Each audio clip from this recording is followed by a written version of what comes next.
અરવલ્લીમાં ગ્રામ પંચાયતોને પાલિકામાં સમાવેશને લઈને વિરોધ થઈ રહ્યો છે। સબલપુર ગ્રામ પંચાયતને મોડાસા પાલિકામાં સમાવતા વિરોધ કરવામાં આવ્યો। મોડાસામાં મોટી સંખ્યામાં એકઠા થઈ ગ્રામજનોએ હોબાળો મચાવ્યો।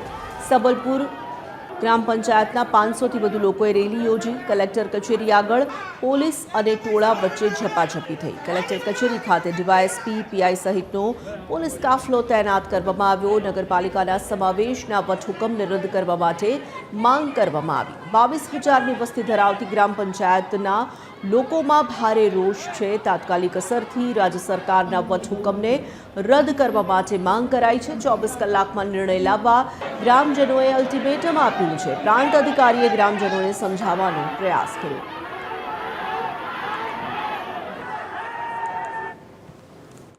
તે વટહુકમનો અમે સખત વિરોધ કરીએ છીએ। અમારા વિસ્તારની 90% પબ્લિક વસ્તી ખેતી અને પશુપાલન સાથે સંકળાયેલી છે।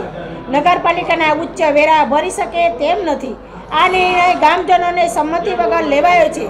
અમારી માંગ છે કે આ વટહુકમ તાત્કાલિક રદ કરવામાં આવે એવી અમારી ગામ લોકોની માંગ છે। અને જો વટહુકમ રદ નહીં થાય તો અમારા લોક ધરણા ઉપર ગાંધીજીના માર્ગે બેસી જઈશું। રજૂઆતનું એક પ્લેટફોર્મ હોય અને પ્લેટફોર્મ પર એક યોગ્ય રજૂઆત થાય અને યોગ્ય રજૂઆતથી જ નિરાકરણ આવે। લોકશાહીમાં તમને રજૂઆત કરવાનો અધિકાર છે, પણ રજૂઆત કેવી હોય? એ રજૂઆત એક હકારાત્મક હોય, એનો સંવાદ હોય અને સંવાદિતાથી આપણે એક સરકારમાં રજૂઆત કરી શકીએ। અને એ રીતે આજે પ્રતિનિધિ મંડળ આગળ માનનીય કલેક્ટર સાહેબે આશ્વાસન આપ્યું છે અને ભવિષ્યમાં આપની જે પણ રજૂઆતો હશે સરકાર શ્રી સુધી પહોંચાડવાની અમારી ફરજ છે। જિલ્લા વહીવટીતંત્ર એ બાબતે કટિબદ્ધ છે।